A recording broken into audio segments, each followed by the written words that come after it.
আসসালামু আলাইকুম। আমি আজকে যে প্ল্যান্ট সম্পর্কে আলোচনা করব এবং পুরো যত্ন সম্পর্কে বলবো সেটা হচ্ছে bromeliad plant.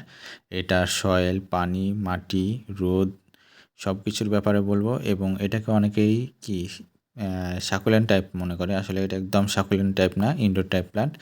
Indoor type plus এটার যত্ন অনেক সহজ এবং এটা কিছুটা মানে অর্কিড টাইপ গাছের মতো করে লাগাতে হয়। তো আমি যে সেলারের থেকে নিছি তাকে দেখলাম যে পুরো মাটিতে লাগিয়েছিল, এমন মাটি লেগে আছে গোড়ায়। তো আমি দেখলাম যে এটা একদম ভুল পদ্ধতি। আসলে যে মাটিতে লাগালে টিকবে না তা না, মাটিতে লাগালেও এটা টিকে থাকে।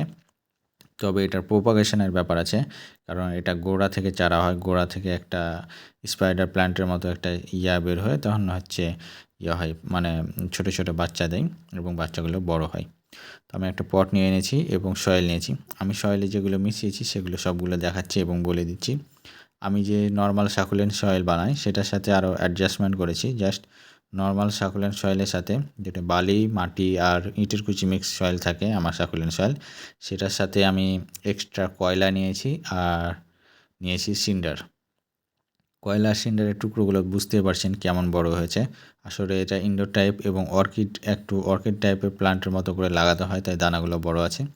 যেহেতু অর্কিড টাইপের প্লান্ট, আপনারা চাইলে অর্কিডের মতো করে গাছের ডালে বা হচ্ছে কাঠে বা আপনারা চাইলে ডাবের খোসা এগুলোতে লাগাতে পারেন। এগুলোতে এই গাছ সুন্দর প্রপাগেশন করে।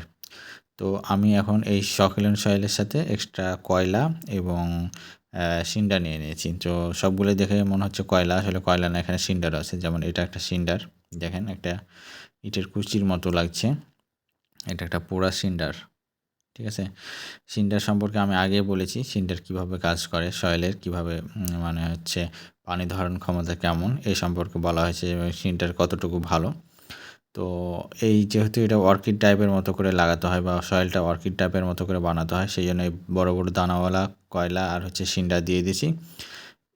এর কারণে এই সয়েলের ফাঁকে ফাঁকে অনেকগুলা ফাঁকা তৈরি হবে, সেটা হচ্ছে সয়েলের শিকড় ছড়াতে পারবে এবং প্রপাগেশনও ভালো হবে। আপনারা চাইলে যদি পুরোপুরি মাটিতে লাগান, শুধু মাটিতে, তাও হবে, কিন্তু এটার প্রপাগেশন বৃদ্ধি এটা কিন্তু ভালোভাবে হবে না। তো আমি এখন লাগিয়ে দেব। আর এটার রোদের ব্যাপারে বলি, এটাতে একদম রোদ দিবেন না, কারণ আমি তো আগেই বলছি যে ইনডোর টাইপ ভেবে আবার কিন্তু একদম ঘরের মধ্যে রেখে দিবেন না, ব্রাইট আলো লাগবে। যেহেতু এটা ব্রোমেলিয়াড আর এটা আমার হাইব্রিড টাইপ, আপনারা দেখবেন যে উপরের দিকের পাতাগুলো কিন্তু লাল হচ্ছে। এটা ফুলের মতো হয়ে ফুটে থাকে চারপাশে পাতা, কুরিয়ারে আসার কারণে একটু পাতাগুলো মানে মধ্যের দিকে হয়ে গেছে চেপে।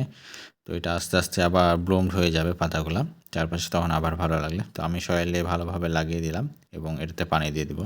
মজার বিষয় হচ্ছে এটা পানিতে কিন্তু সহজে পচে না, মানে হচ্ছে পানি শোষণ বেশি করতে পারে,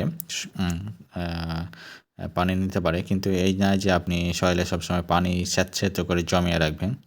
সয়েলটা মোটামুটি হালকা হালকা ভেজা থাকবে, এরকম থাকলে এটা সবসময় ভালো থাকে। এরকম যত্ন নেবেন আর এটাকে রাখবেন একদম ব্রাইট আলোতে, রোদ দিবেন না কিন্তু ব্রাইট আলো, আবার ঘরের মধ্যে আলোতে না। অনেকে দেখবেন যে এটা হচ্ছে অনেকে গ্রিন হাউস করে বা হচ্ছে টেরোরিয়াম বানায়, তখন এটার মধ্যে রাখে এবং এটার প্রোপাগেশন করে। দেখেন উপরের পাতাগুলো কী সুন্দর লাল, এটা আরও যখন ব্রাইট আলো পাবে তখন আরও সুন্দর লাল হবে। তো এইভাবে যত্ন নেবেন। রোদে রাখলে এটা সানবার্ন হয়ে যায়, পাতা শুকিয়ে যায় এবং মারা যায়। তো আপনারা এই জন্য কড়া রোদে কখনোই রাখবেন না। হালকা একটু রোদের আঁচ যদি পাই বারান্দায় রাখার কারণে, এটা তো সমস্যা নেই, তবে যেন কড়া রোদ না হয়। আর দেখেন এটার মধ্যখানে কিন্তু ফুল হয়, মধ্য দিয়ে একটা ফুলের শিক আসে বা হচ্ছে মধ্যেই নিচেই ফুল হয়। তো ফুলটা বিষয় না, গাছটাই ফুলের মতো সুন্দর। তো এখানে কিন্তু পানি জমে থাকতে পারে, পানি পড়ে যায়, যেমন আমি পানি দিলাম, তো এইখানে পানি পড়লেও এটাতে সমস্যা হয় না। এটা সাকুলেন্টের মতো না, সাকুলেন্ট টাইপ না যে পানি জমে থাকলে আপনার সয়েলে থাকলে পচে যাবে, মারা যাবে। ধন্যবাদ সবাইকে।